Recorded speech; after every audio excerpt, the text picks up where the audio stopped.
PCOD, PCOS होता क्या है, इसके सिम्टम्स क्या है? जी हाँ, दोनों डिफरेंट हैं, दोनों सिमिलर नहीं है। सबसे बड़ी बात तो ये है एक लड़की मेंसेस शुरू होते हैं, उसके बाद कभी भी उसको ये पीसीओडी की इशू हो सकती है? बहुत वैलिड सिम्टम्स है डॉक्टर। और सबसे पहला जो लोग जिस वजह से आते हैं, अगर मैं इसमें वेट गेन का भी इशू होता है ना, क्योंकि ये मेटाबॉलिक इशू है, तो बॉडी और फेस पे एक्सेसिव हेयर होने लगेगा, जिसको कि मेडिकल टर्म हर्सिटिज्म दिया गया है। पीसीओडी के केसेस ना आजकल बहुत ज्यादा है, पहले नहीं थे। या फिर कुकिंग का तरीका जो है वो सब बहुत हार्मफुल होता जा रहा है, स्पेशली जो बाहर के वेंडर्स हैं। जहां तक मैं जानती हूँ एलोपैथी में कोई इसका रिवर्सल नहीं है, बट स्टिल हाँ, बहुत सारी चीजें जहां हम कहेंगे कि शायद हमारा तरीका ज्यादा बेहतर है। पीसीओडी, पीसीओएस बहुत कॉमन प्रॉब्लम है आज की डेट में। तो ये होती क्या है, इसके सिम्टम्स क्या है, क्या इसका रिवर्सल पॉसिबल है, क्या होम्योपैथी में इसका ट्रीटमेंट है और कन्वेंशनल ट्रीटमेंट से ये अलग कैसे है? बहुत सारी और ऐसी ही क्वेश्चंस, उनके आंसर्स आज हम ढूंढेंगे अपने इस पॉडकास्ट में with our expert of homeopathy who is dealing with such a number of PCOD cases and hormonal issues in the females.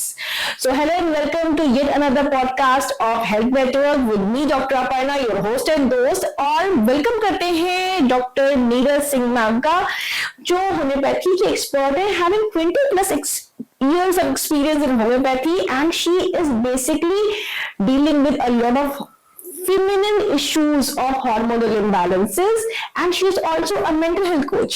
So thank you so much ma'am for coming into this podcast of Health Ed. Thank you so much Dr. Aparna for having me. तो ma'am सबसे पहले बताइए PCOD, PCOS होता क्या है, इसके symptoms क्या है? हाँ, पीसीओडी जिसको फुल फॉर्म में हम यही जानते हैं, पॉलीसिस्टिक ओवेरियन डिजीज, और पीसीओएस है पॉलीसिस्टिक ओवेरियन सिंड्रोम। जी, तो दोनों डिफरेंट हैं, दोनों सिमिलर नहीं है। सबसे बड़ी बात तो ये है पीसीओडी अपने आप में है एक सिंगल इशू, लेकिन उसके भी बहुत सारे सिम्टम्स हैं, जबकि पीसीओएस जैसा कि नाम में ही एविडेंट है, ये एक सिंड्रोम है और उसमें वो फिर कॉम्प्लेक्स सिचुएशन होती है। तो आज हम बात करने वाले हैं पीसीओडी की। तो पीसीओडी जो है एक हार्मोनल डिसऑर्डर है, और ये एक रिप्रोडक्टिव एज है वुमेन की, उसी में होता है। तो मतलब कि द टाइम एक लड़की मेंसेस शुरू होते हैं, उसके बाद कभी भी उसको ये पीसीओडी की इशू हो सकती है? डेफिनेटली हो सकती है।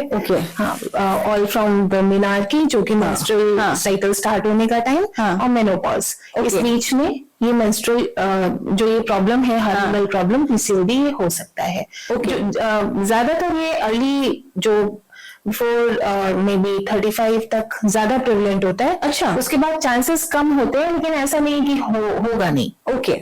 तो मैम इसके सिम्टम्स क्या है जो जनरली क्लाइंट्स आपके पास लेकर आते हैं? बहुत वैलिड सिम्टम्स है डॉक्टर। और सबसे पहला जो लोग जिस वजह से आते हैं, अगर मैं कहूँ, तो सबसे पहले उनको जब लगता है कि कुछ डिस्टरबेंस आ रहा है हमारे मेंस्ट्रुअल साइकिल में, इरेगुलर हो सकता है, डिले हो सकता है। कई बार फ्लो बहुत ज्यादा होगा, और लंबे समय तक होगा, तो कभी ऐसा होगा कि स्कैंटी भी, मतलब ये भी चीज बहुत वेरिएबल है। कोई किसी तरह का प्रेजेंटेशन होता है, किसी का कहीं किसी और तरीके से, लेकिन मोस्ट ऑफ द टाइम जो फीमेल्स आती हैं, वो प्रेजेंटिंग इशू यही होता है कि इसमें हमें प्रॉब्लम आ रही है। इसमें वेट गेन का भी इशू होता है ना, क्योंकि ये मेटाबॉलिक इशू है। एक्चुअली है तो नाम तो यही है, बट इसको अगर आप देखेंगे तो हार्मोनल इशू है, और ये मेजरली मेटाबॉलिज्म को इफेक्ट करता है। जैसे कि इंसुलिन रेजिस्टेंस इसका बहुत प्रोमिनेंट जो है इसके साथ आपको देखने को मिलेगा। कभी कभी तो होता है कि अगर इंसुलिन रेजिस्टेंस है तो भी पीसीओडी का इशू डेवलप हो सकता है। वेट गेन होता है। अपार्ट फ्रॉम दैट, जैसे मेंस्ट्रुअल साइकिल डिस्टर्ब होने की तो बात हमने की ही, दूसरे जो मेटाबॉलिक प्रॉब्लम्स और भी होते हैं, तो एक तो इंसुलिन है, अपार्ट फ्रॉम दैट एक्ने हो जाना, ऑयली स्किन हो जाना, और मेल पैटर्न बाल्डनेस। जैसे कि हेयर लॉस भी होगा, तो वो जैसे मेल्स का होता है पैटर्न हेयर का, वैसा होने लगता है। स्कैल्प पे तो हेयर लॉस होता है, हाँ, लेकिन उसके साथ साथ बाकी जगह जैसे बॉडी और फेस पे एक्सेसिव हेयर होने लगेगा, जिसको कि मेडिकल टर्म हर्सिटिज्म दिया गया है। और फिर इमोशनल इश्यूज भी बहुत होते हैं, जैसे मूड स्विंग्स होना, बहुत ज्यादा इमोशनल ज्यादा हो जाना, छोटी छोटी बातों पे रो देना, चिड़चिड़ाहट, इरिटेबिलिटी, ये सब बढ़ जाता है। तो मैम क्या पीसीओडी है तो सिर्फ वेट गेन ही होता है, ऐसा कुछ है? एसेंशियली कई बार होता है कि नॉर्मल होता है वेट, लेकिन स्टिल पीसीओडी के केसेस होते हैं। Okay fine. तो मतलब अगर किसी के इरेगुलर पीरियड्स हैं या पीरियड्स बहुत समय तक आए नहीं है या बहुत ज्यादा लंबे फ्लो बहुत ज्यादा है, डेफिनेटली लंबे समय तक है, तो या वेट गेन है और वेट लूज नहीं हो रहा है, जल्दी लूज नहीं हो रहा है, जैसे एक नॉर्मल इंसान एफर्ट्स करेगा तो उसका वेट लॉस होगा, बट यहाँ पे क्या होता है, वो सब एफर्ट्स कर रही होती है, लेकिन उसका वेट लॉस होने में बहुत दिक्कत होती है, उसको ज्यादा एफर्ट, या आपको एक अनवांटेड हेयर फॉल की प्रॉब्लम हो रही है, then you can be having PCOD, तो बेटर है कि अपने डॉक्टर से चेक कर लें। डेफिनेटली। ओके, पीसीओडी के केसेस ना आजकल बहुत ज्यादा है, पहले नहीं थे।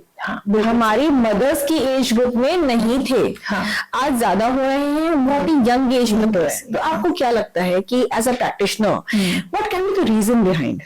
जो रीजन है वो तो साइंटिफिकली प्रूवन है अब।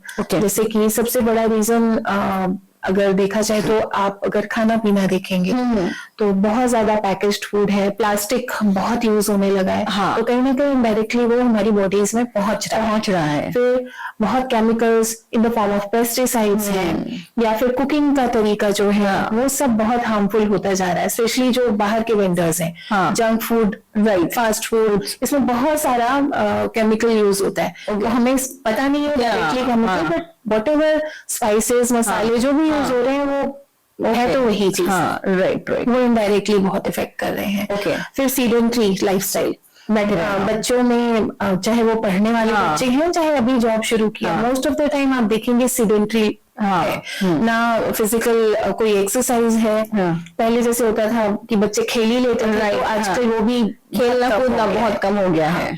और एक मेजर इशू जो रीजन है वो है स्ट्रेस। अभी स्ट्रेस कहाँ से आता है बच्चों में? पहले आपको याद होगा कि उतना एकेडमिक स्ट्रेस नहीं था, आजकल स्कूल की तरफ से भी आता है, पेरेंट्स की तरफ से भी आता है, नॉट ऑलवेज बट आता है, और कभी कभी बच्चों का खुद का भी प्रेशर होता है, खुद का पीयर प्रेशर के कारण, जो है प्रेशर की वजह से। तो ये एकेडमिक स्ट्रेस हो सकता है, इमोशनल बहुत है आजकल बच्चे, इमोशनल स्ट्रेस हो सकता है, और परफॉर्मेंस का स्ट्रेस, फिर कॉम्पिटिटिव एग्जाम आजकल बहुत सारे लगा हुआ है उसकी वजह से। और एक बहुत बड़ा है ये डिजिटल स्क्रीन पे पूरे टाइम वो बच्चे कंपैरिजन में रहते हैं, खुद को दूसरों से कंपेयर कर रहे हैं, दूसरे जो उनको दिख रहा है उनको नहीं पता कि ये रियलिटी क्या है, जो भी दिखाई दे रहा है, वो परफेक्शनिज्म दिमाग में, उसका स्ट्रेस बहुत है। जेन ज़ी आजकल बहुत ज्यादा इसमें आ गई है कि कंपैरिजन, कभी डिजिटल मीडिया में ही देखे कंपैरिजन, फिर वो कॉर्टिसोल रेज होता है और स्ट्रेस हार्मोन रेज हुआ कि वो इनडायरेक्टली फिर आपको हार्मोनल इम्बैलेंसेस करेगा।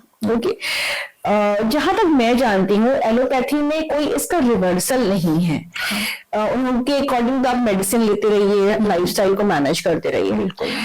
क्या होम्योपैथी में इसका रिवर्सल पॉसिबल है?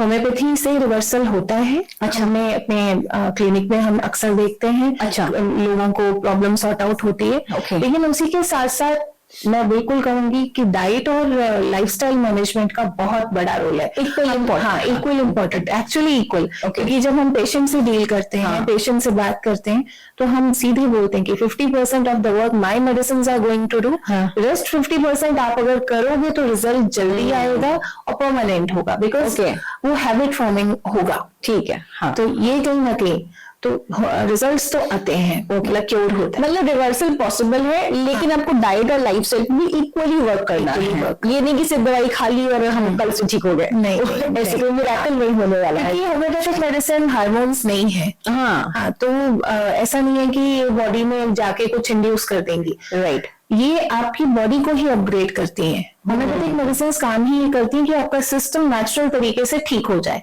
हील करती है आपके सिस्टम को। बिल्कुल। तो जब वो हीलिंग प्रोसेस में आती हैं चीजें, चाहे फिर वो बॉडी का कोई भी पार्ट हो, ओके, तो डेफिनेटली वो अपना काम करेगा। राइट।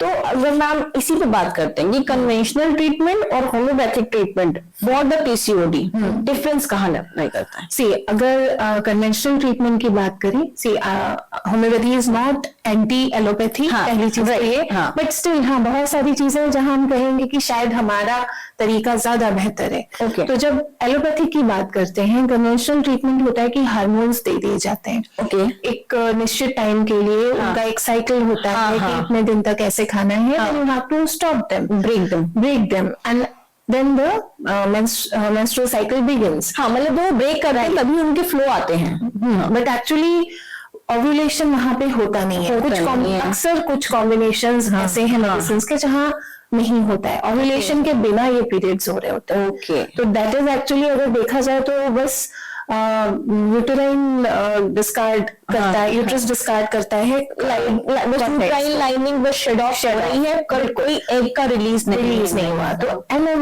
अनओव्यूलेटरी साइकिल है, और जिसकी वजह से फिर वो और ज्यादा डिस्टर्ब होता जाता है हार्मोन्स का बॉडी में पूरी तरह से। लेकिन होम्योपैथी में हम कैसे काम करते हैं, हम जैसे पीसीओडी उसको ऐसा नहीं कंसिडर करते कि just it is a disease of ovary, नहीं है।